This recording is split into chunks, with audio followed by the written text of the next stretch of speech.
नमस्कार, स्वागत है आपका फायदेमंद फंड्स में और मैं हूं नीरज। और मार्केट में एक बात कहते हैं लोग कि बहुत बड़ा पोर्टफोलियो नहीं बनाना चाहिए, क्योंकि आप उतने स्टॉक्स को ट्रैक नहीं कर पाएंगे, नज़र नहीं रख पाएंगे और बहुत ज़्यादा डाइवर्सिफिकेशन होने से रिटर्न पे असर पड़ता है, क्योंकि एवरेज आउट होके फिर वो नीचे आता है। तो कितने स्टॉक रखने चाहिए? क्या बहुत कम स्टॉक्स पे पोर्टफोलियो होना चाहिए या बहुत ज़्यादा का होना चाहिए? एक पुरानी कहावत लोग कहते हैं कि बड़े जितने इन्वेस्टर्स थे वो कहते थे A4 साइज़ का जो पेपर होता है ना, उसमें जितने स्टॉक आप ठीक से लिख पाओ तो उतने होने चाहिए। मतलब 30, 35, 40 और बड़े बड़े जो इन्वेस्टर्स हुए जिनके नाम आप जानते हैं वो सब 30-35 स्टॉक से ज़्यादा नहीं रखते थे।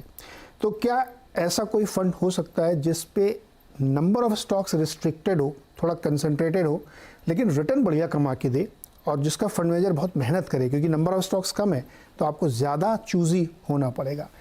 जहाँ बिल्कुल ऐसा एक फंड है उसको हम लोग कहते हैं ICICI prudential focused equity fund. ऐसे और भी फंड हैं, लेकिन आज हम बातचीत करेंगे ICICI Pru focused equity fund के बारे में कि इसके अंदर क्या होता है, कैसे फोकस बनाया जाता है और कैसे टारगेटेड इन्वेस्टिंग की जा सकती है जिससे बेहतर रिटर्न हो। जबकि 5000 स्टॉक लिस्टेड है, उसके बीच में आपको बहुत कम 30 स्टॉक चुनने हों तो बड़ा कठिन काम होता है। लेकिन इस कठिन काम को आसान करेंगे वैभव दुस्साद, जो इसके फंड मैनेजर हैं, और लंबा अनुभव वैभव को है। और मेरे ख्याल में सबसे कठिन फंड यही होते होंगे जहां पे नंबर ऑफ स्टॉक बहुत कम रखने हैं और आपको एक बढ़िया रिटर्न कमा के देना। वैभव, बहुत बहुत स्वागत है आपका फायदेमंद फंड्स में, और आज हम लोग इसी पर चर्चा करेंगे। लेकिन फोकस फंड में डीप डाइव करने से पहले एक छोटा सा नज़रिया मुझे आपका चाहिए मार्केट पे। इस वक्त फंड मैनेजर की नज़र में मार्केट कैसा चल रहा है? ये जो बार बार जो तेज़ी होती है, फिर नरम पड़ जाता है, फिर तेज़ी होती है, ये क्या, ये एक अपॉर्चुनिटी है इन्वेस्टर के लिहाज से या एक बहुत छलावा है? ये क्या है? आप लोग कैसे इसको असेस कर रहे हैं? नहीं, आई मीन मार्केट से काफी अच्छा परफॉर्म कर रहा है लास्ट 3 से 4 साल में, स्पेसिफिकली लास्ट 2 साल में। और लिक्विडिटी बहुत स्ट्रांग है मार्केट में आज भी। डोमेस्टिक लिक्विडिटी काफी स्ट्रांग है, म्यूचुअल फंड्स के पास इनफ्लोज आ रहे हैं और काफी सारे फंड्स कैश में भी हैं। तो part of that reason is also strong liquidity रही है बेसिकली। और आई मीन लास्ट 3 साल में हम एक कोविड के लो बेस से वी वर कमिंग आउट, तो लास्ट 3 साल में अर्निंग्स ग्रोथ भी काफी स्ट्रांग रही basically. Earnings growth small and mid caps में भी स्ट्रांग रही है और लार्ज कैप में भी स्ट्रांग रही है। तो जो अभी वैल्यूएशंस हैं वो जो पास्ट 3 साल में जो अर्निंग्स ग्रोथ रही हैं लगभग 20 से 25% के CAGR बेसिस पे, वो रिफ्लेक्ट कर रहे हैं अभी के जो वैल्यूएशंस मार्केट में। अब गोइंग फॉरवर्ड बहुत लिमिटेड एवेन्यूज हैं जिसमें कि कोई स्ट्रॉन्ग पॉजिटिव सरप्राइज आ रहा है। अर्निंग्स ग्रोथ मोमेंटम शायद चलता रहे, बट हमें लगता है ऐसा है कि अगर आप स्मॉल और मिड कैप्स देखें, उनकी अर्निंग्स ग्रोथ भी काफी अच्छी रही है। 25 to 30% का CAGR रहा है उनके अर्निंग्स ग्रोथ का। बट ये मेजोरिटी ऑफ जो अर्निंग्स ग्रोथ रही है स्मॉल और मिड कैप में, वो मार्जिन एक्सपेंशन से हुई। अगर आप देखेंगे टॉप लाइन ग्रोथ वो बहुत ज्यादा अच्छा नहीं रहा है, और मार्जिन एक्सपेंशन हुए हैं वो थोड़ा सा कमोडिटी प्राइसेस ईज ऑफ हुए हैं, थोड़ा चाइना वीक रहा है, थोड़ा चाइना में सप्लाई साइड इश्यूज रहे हैं, उन सब के कारण उनको काफी बेनिफिट मिला है। अब आगे जाके जो वैल्यूएशंस हैं आज स्मॉल मिड कैप के और मे बी लार्ज कैप के, वो वैल्यूएशंस अभी भी डिस्काउंट कर रहे हैं। 25% काइंड ऑफ जो है अर्निंग्स ग्रोथ रहेगी। आगे जाके जो ड्राइवर्स हैं अर्निंग्स ग्रोथ के वो चेंज हो जाएंगे। मे बी मार्जिन एक्सपेंशन इतना बड़ा ड्राइवर नहीं रहेगा। मे बी रेवेन्यू ग्रोथ एक इम्पॉर्टेंट पार्ट बन जाएगा, और आगे जाके भी आपको सी के ये revenue growth, if they able to get revenue growth और many of these small and mid cap companies, so on aggregate basis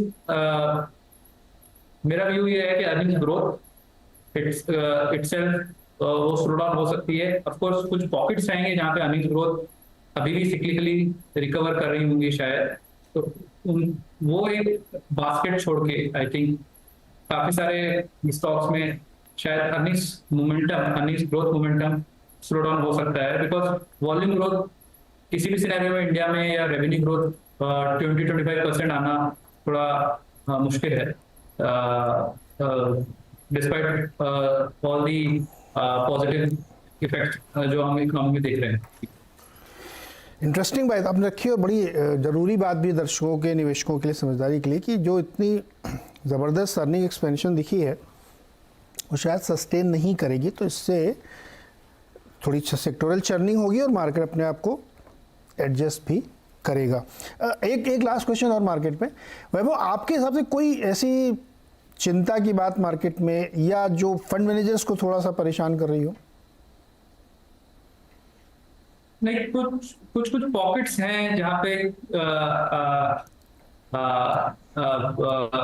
थोड़ा सा डिस्कम्फर्ट है। जैसे अभी हम देख रहे हैं रिटेल साइड में थोड़ा ओवर लेवरेजिंग जो हुआ है लास्ट 2-3 साल में, वो एक कंसर्न है। एंड यूज क्या रहा है ये सब रिटेल लोन्स का, वो बहुत क्लियर नहीं है।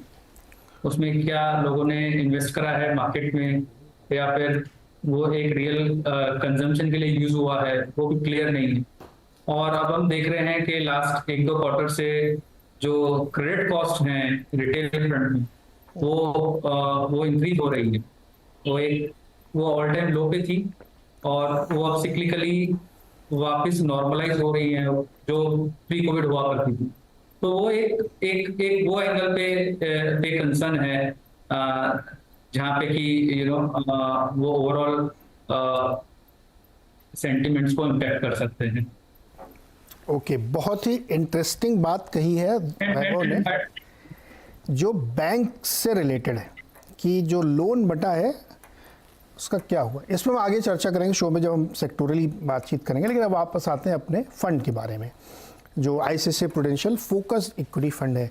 वैभव, इसको नाम से तो समझ में आता है, बिल्कुल आपने एकदम नैरो कर दिया इसको, बहुत कम। तो बड़ा फंड के बारे में बताइए, कितने स्टॉक रखते हैं, मतलब क्या है इसका, फोकस फंड का मतलब क्या होता है?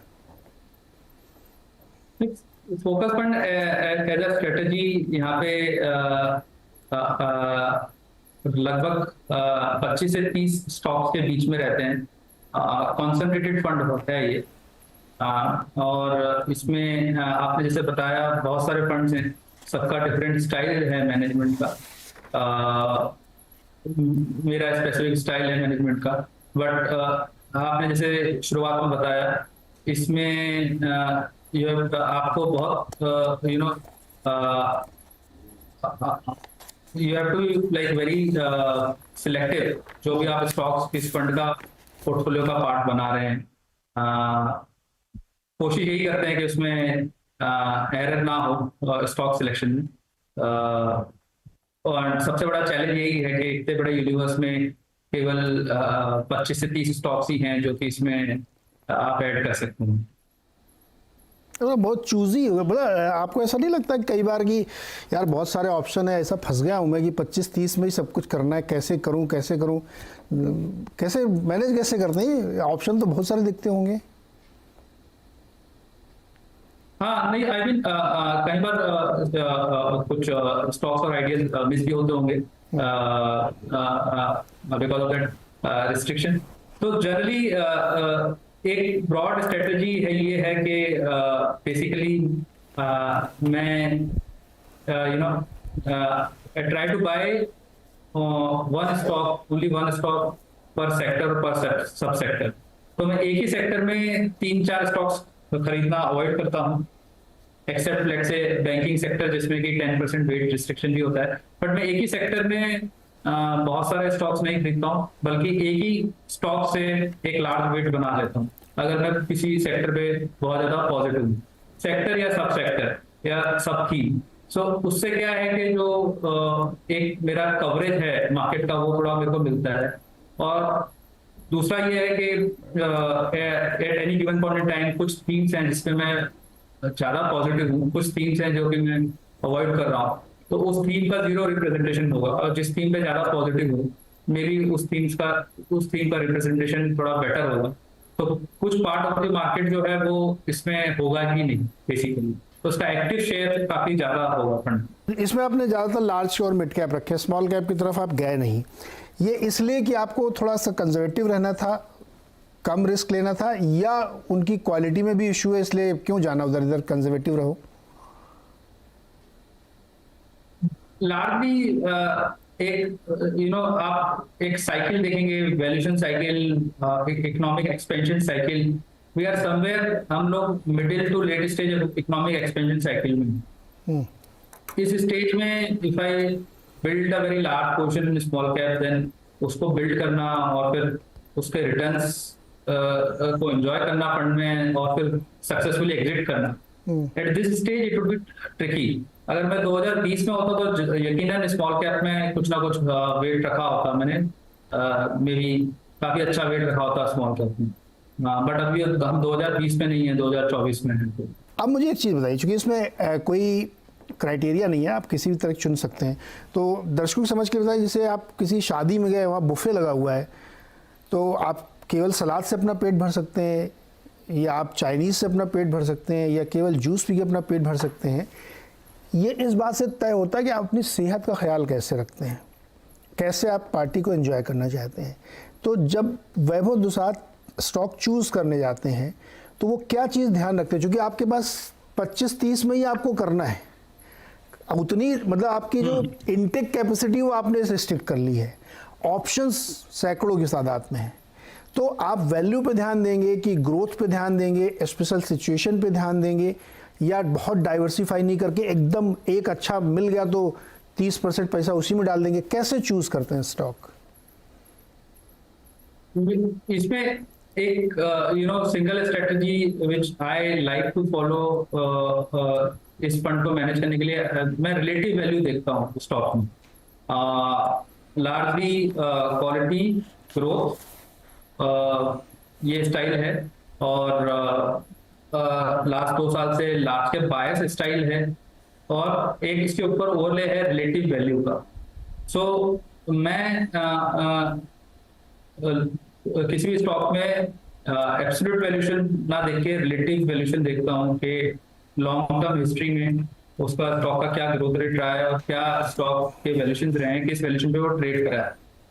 जनरली इन्वेस्टमेंट स्टाइल वैसा है कि किसी भी स्टॉक में, किसी भी क्वालिटी कंपनी में जब भी कोई प्रॉब्लम रही है, जब भी कोई इशू रहा है, और उस इशू के कारण, वो इशू कंपनी स्पेसिफिक भी हो सकते हैं, वो इशू मैक्रो स्पेसिफिक भी हो सकते हैं। जब भी कोई ना कोई इशू रहे हैं, तब उन स्टॉक्स में ग्रोथ, एक जो मीन ग्रोथ है उससे कम हो गई है ग्रोथ, और उसका इम्पैक्ट वैल्यूएशन पे भी पड़ा है, तो ये रिलेटिवली वो चीप हो जाते हैं उस समय। एंड मैं लार्जली वही स्ट्रेटेजी फॉलो करता हूँ। जब भी किसी कंपनी में कुछ प्रॉब्लम होता है, क्राइसिस सिचुएशन होता है, क्राइसिस एक थोड़ा स्ट्रॉन्ग वर्ड हो गया, बट टेम्परेरी प्रॉब्लम होता है, टेम्परेरी मैक्रो डिसलोकेशन होता है, उस समय आई थिंक वैल्यूएशंस काफी बेटर हो जाते हैं, अट्रैक्टिव हो जाते हैं, एंड उसको यूज करते हुए I try to build the portfolio around that. चलिए आप एक छोटा सा ब्रेक लेते हैं, और जब ब्रेक से वापस आएंगे तो हम बातचीत करेंगे कुछ सेक्टर्स की, कि किस पे ये फंड ओवरवेट है और किस पे अंडरवेट है और क्यों।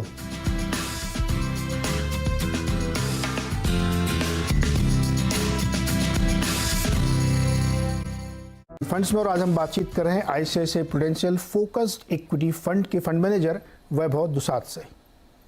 अब एक चीज मुझे बताइए, बैंकिंग सेक्टर पे आप ओवरवेट है या अंडरवेट है, और दोनों में से जो भी है क्यों? तो पिछले 2 साल से ये बैंकिंग सेक्टर पे फंड में अंडरवेट ही रहा है, और इंस्टेड ऑफ दो वेट्स, जो बैंकिंग सेक्टर के जो वेट्स हैं, बैंकिंग को अंडरवेट रख के जो नॉन बैंकिंग सेक्टर हैं, जैसे कि इंश्योरेंस सेक्टर हो गया, एनबीएफसी कुछ हो गए, या फिर जनरल इंश्योरेंस हो गया, ये सब सेक्टर पे वो वेट अलोकेट करा है बेसिकली, और अभी भी वही पोजिशनिंग है एट द मोमेंट। बैंक में क्यों अंडरवेट है? हालांकि अभी भी इन्वेस्टमेंट वाइज तो सबसे ज़्यादा उसी में, अंडरवेट क्यों है बैंक में? बैंक में आई थिंक डिपॉजिट एक बहुत बड़ा चैलेंज रहा है।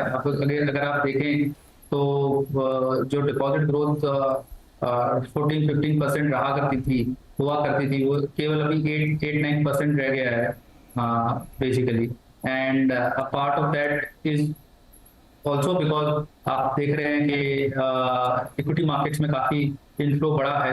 तो आई थिंक वो एक चैलेंज रहा है बैंक्स में, अभी तक वो चैलेंज रहा था। अभी गोइंग फॉरवर्ड शायद चैलेंज होगा निम एक्सपेंशन में because of interest rate scenario. और उसके अलावा आई थिंक उसके अलावा एक अभी नया चैलेंज जो कि आ सकता है वो क्रेडिट कॉस्ट में आ सकता है। आपने देखा क्रेडिट कॉस्ट काफी कम है लास्ट 2 साल में, they have done very well in terms of credit cost. ये क्रेडिट कॉस्ट में सिक्लिकल रिकवरी हो सकती है। When I say cyclical recovery, it means restoration toward what we have seen जो you know pre Covid levels, और not exactly not pre Covid level but एक normalize. अभी काफी क्रेडिट कॉस्ट जो है वो काफी कम है बैंक्स के, तो वो नॉर्मलाइजेशन क्रेडिट कॉस्ट का हो सकता है। तो ये सब फैक्टर्स अभी भी बैंक्स के शायद अर्निंग्स ग्रोथ को इम्पैक्ट करेंगे। वैल्यूएशन वाइज कोई डिस्कम्फर्ट नहीं है बैंक्स में, valuation wise banks are good, और इसके लिए जीरो वेट नहीं है बैंक्स में। बैंक्स में थोड़ा अंडरवेट है, और वो अंडरवेट कट भी करा है। एज जैसे जैसे बैंक अंडरपरफॉर्म कर रहे हैं वैसे वैसे वो अंडरवेट को कट भी करा है। और लेट्स सी ये कैसे प्ले आउट होता है at some point in time, वो वेट को चेंज भी कर सकते हैं। कौन सा सेक्टर इस समय आपको लगता है सबसे बढ़िया प्रदर्शन दिखा सकता है आने वाले 1-2 सालों में, कंसिडरिंग की वैल्यूएशन बहुत कंफर्ट नहीं है? मैं उन मिड कैप की बात नहीं कर रहा हूं जो 2-3 सेक्टर बहुत हवा में है। जनरली कौन सा सेक्टर आपको बढ़िया लगता है? तो एज अ स्ट्रेटजी ऑल्सो मेरा लास्ट 6 months में माई लाइकिंग टुवर्ड्स लाइक कंजम्पशन जो सेक्टर है वो इंक्रीज हुआ है, एंड स्पेसिफिकली कंजम्पशन में जो मास कंजम्पशन है वो इंक्रीज हुआ है। अभी तक कोई रिकवरी सिग्निफिकेंट दिखी नहीं है किसी भी मास कंजम्पशन सेक्टर में, और अभी भी वो थीसिस अनटेस्टेड है जो मेरी मास कंजम्पशन रिकवरी की थीसिस है। बट मेरे को लगता है कि अगर आप थोड़ा सा लंबा समय लें, 2 साल का व्यू लें, तो एक इन्फ्लेशन थोड़ा मॉडरेट हो रहा है रूरल में, rural economy at the margin थोड़ा सा इंप्रूव हो रहा है, बेटर हो रहा है। आपका जो इनपुट कॉस्ट हैं फर्टिलाइजर और उन सबके प्राइसेस मॉडरेट हुए हैं, प्रॉफिटेबिलिटी जो क्रॉप की है वो थोड़ी सी इंप्रूव हुई है, और बेस काफी खराब हुआ है। और आप देखेंगे कोविड के बाद से काफी सारी savings on the weaker side of the economy काफी इम्पैक्ट हुई। वो सेविंग जो है वो रिप्लेनिश हो रही। कंट्री में काफी सारा कंस्ट्रक्शन एक्टिविटी पिकअप हुआ है। आप एक्सेप्ट ये आप लास्ट 2 क्वार्टर छोड़ दीजिए तो, बट सीमेंट के वॉल्यूम नंबर्स काफी अच्छे रहे हैं। तो कंस्ट्रक्शन एक्टिविटी पिकअप हुआ है, तो उससे रेमिटेंसेस भी इंप्रूव हो रहे हैं। तो मेरे को लगता है कि एक ये मास कंजम्पशन वाला सेक्टर है जिसमें कि एक्चुअली बिजनेस में मोमेंटम बिल्कुल खराब हो गया।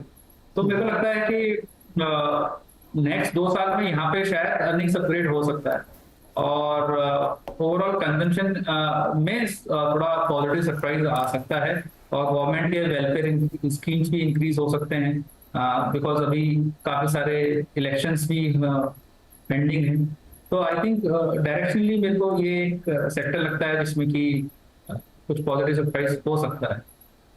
ओके, ऑटोमोबाइल सेक्टर भी एक ट्रांजिशन के फेज से गुजर रहा है, और उसमें ईवी और आइस इंजन के बीच में भी चल रहा है। तो आइस वाले कुछ पुराने प्लेयर्स भी ईवी में आ गए हैं, दोनों चला रहे हैं साथ के साथ, कुछ प्योर प्ले है उसमें। आप लोगों को क्या व्यू है ऑटोमोबाइल सेक्टर को लेके? आई थिंक थोड़ा सा बायस है। 2 व्हीलर पे ज्यादा पॉजिटिव और कंस्ट्रक्टिव व्यू है, 4 व्हीलर पे हल्का सा कम कंस्ट्रक्टिव व्यू है। बेसिकली अगेन टू व्हीलर में जो सेक्शंस हैं इकोनॉमी के, जो टू व्हीलर यूज करते हैं, वो सेक्शन में अफोर्डेबिलिटी काफी इम्पैक्ट हुआ। वो अफोर्डेबिलिटी इम्पैक्ट हुआ है बिकॉज प्राइसेस भी टू व्हीलर के, because of BS4 norms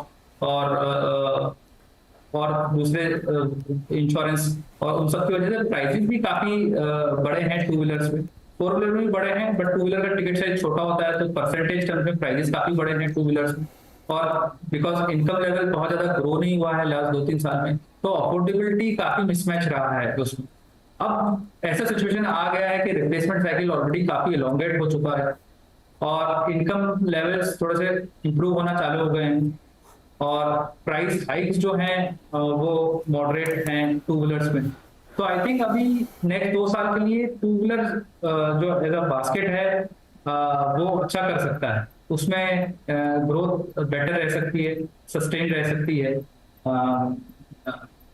so with N auto I think थोड़ा प्रेफरेंस टू व्हीलर पे है, और टू व्हीलर पे आई थिंक करंट फोकस जो है वो जो ट्रेडिशनल प्लेयर्स हैं उन पे ही, ब्लेंडेड प्लेयर जो ऑलरेडी हैं। अच्छा, ये एक चीज़ बताइए वैभव, तो बोलते एक तो बड़ा क्या मल्टी कैप फंड और फोकस फंड को कोई कंपैरिजन किया जा सकता है क्या, या दोनों में बहुत अंतर, दोनों उत्तर दक्षिण है? नहीं, I mean multi cap fund में आपको फ्लेक्सिबिलिटी बहुत ज्यादा मिलती है, आपको नंबर ऑफ स्टॉक्स पे रिस्ट्रिक्शन नहीं होता है। बट उससे होता क्या है कि ऑफ कोर्स जब नंबर ऑफ स्टॉक्स पे रिस्ट्रिक्शन नहीं होगा तो आप लेस चूजी होंगे। फोकस में होता क्या है कि आप लिमिटेड नंबर ऑफ स्टॉक्स लेते हैं, and if your view goes wrong, if your view goes right, तो आपको उतना ही बेटर बेनिफिट दिखता है, बिकॉज आप ईच स्टॉक का वेट काफी ज्यादा रहता है, और अगर व्यू गलत जाता है तो यू गेट हर्ट ऑल्सो। सो उसमें फोकस में it's very easy for a fund manager on the positive side. Fund manager can express his view nicely basically. बाकी आई थिंक फ्लेक्सिबिलिटी दोनों में है। मल्टी